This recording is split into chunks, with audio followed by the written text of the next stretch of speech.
Because if you try to push this, right, it like that. Hello, welcome to Scratch 3D Printing. In this video, I'm going to show you how I made this wire clamp here. Let's scratch this project. While I was working on project of connecting wires, electronic and stuff like that, connecting two wires together, it is pretty difficult because you hold one hand, you have the solder in the other hand, and what else can you do? You don't have 3 hands, 4 hands. So I decided to search out some wire holder online, and I came across this product. I found this product on Temu, and I was about to buy it, but then I was like, I got a 3D printer and this one seems very simple to do. Then I decided to 3D model myself and print it, and I think it works really well. The mechanism of this is you just push this, it opens up, you put a wire in there and you let it go and it's gonna hold. You do the same thing for the other side, the wire meets up in the middle and you just solder it. It even has this space for the extra solder if it's gonna drip in there. So I feel like this is really good. But after I show you how I make this on Fusion 360, I will explain some other improvements that I can make for this 3D model here. At the bottom here, as you can see, it's black. It's not multicolor. This is TPU. This is PTG.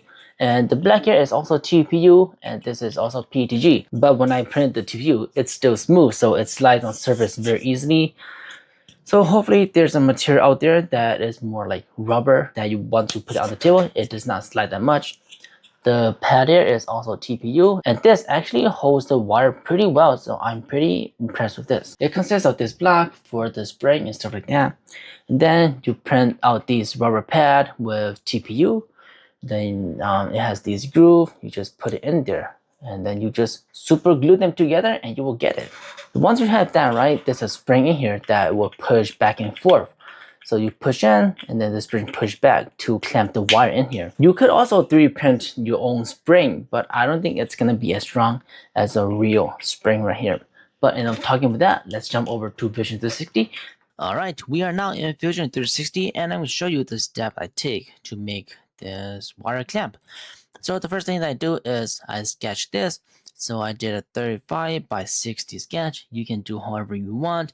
And then I offset this by 2mm here so that I have a box right here. And one of these boxes is measured by 20mm. Like I said, you can change this however you want. So once that is finished, so once I have this sketch, I go ahead and extrude the outer wall right here. Then I did another extrusion at the bottom so that it covers the bottom part. Then I go ahead and extrude these two inner walls so that we have 3 sections. After I have this, I make another sketch at the front right here. I projected these 2 walls so that I have a good idea of where I'm supposed to make my cuts. Then I make my square and I make an offset right here by 0.3mm so that I have a clearance for these pieces to move back and forth. So once I have those sketched, I went ahead and extruded. After that, I extrude the inner part right here so that it has a block like this. This is the block that is going to move back and forth with the spring inside of it. The reason why I'm not extruding both is because I want to focus on one side here. Then once I have this fully finished, I can just copy this over so that I don't have to do the same thing twice. After that, I'd extrude the top portion here a little bit. So once I have this, I make another sketch at the top right here. After that, I will make another sketch on top here. I just use this part that I extrude. I just make a box of it. Then I extrude both parts like this. This is going to be where the wire is going to be clamped at. Once I have this, I went ahead and make another sketch on the side right here. This is just a quick sketch right here so that I can extrude this and have it looking better instead of fully square or rectangle like this. So once I did that, I'd extrude it all the way through and I have something that's looking like this. Once I'm at this point, I will move this block here out a little bit like this so that I have some room to push this back and forth. After that, I will make a sketch on top of this block right here. And as you can see here, I leave a 0.2mm gaps right here, so that these two are not going to be infused together, and I can extrude this and add more stuff later on. So once I have that, I will extrude that part out, and then I will go ahead and make another sketch on the side here, the part that I just extrude out, and I will make another cut right here. It's just a triangle cut so that it looks a little bit better. I will extrude that all the way through, and if you look here, we have a triangle kind of set up right here. You can just leave this fully square if you want, but I like the looking like this. Right here, I made a little bit of a mistake, so I moved the part back over here just so that I can put TPU pieces in here so that we can hold the wires better. After that, I hide this piece. I made a sketch right here. I made an offset of 2mm by 2mm in the corner here. Then I make a rectangle right here, 6mm by 4mm.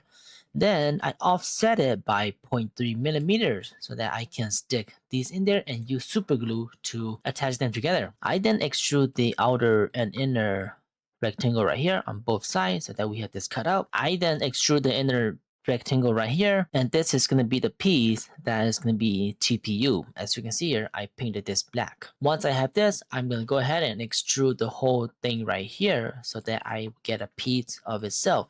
Something like this. I made it into a new body so that it's not connected with the original body. And this piece is going to be TPU, which is going to be glued into the main body right there so that we have this, something like this.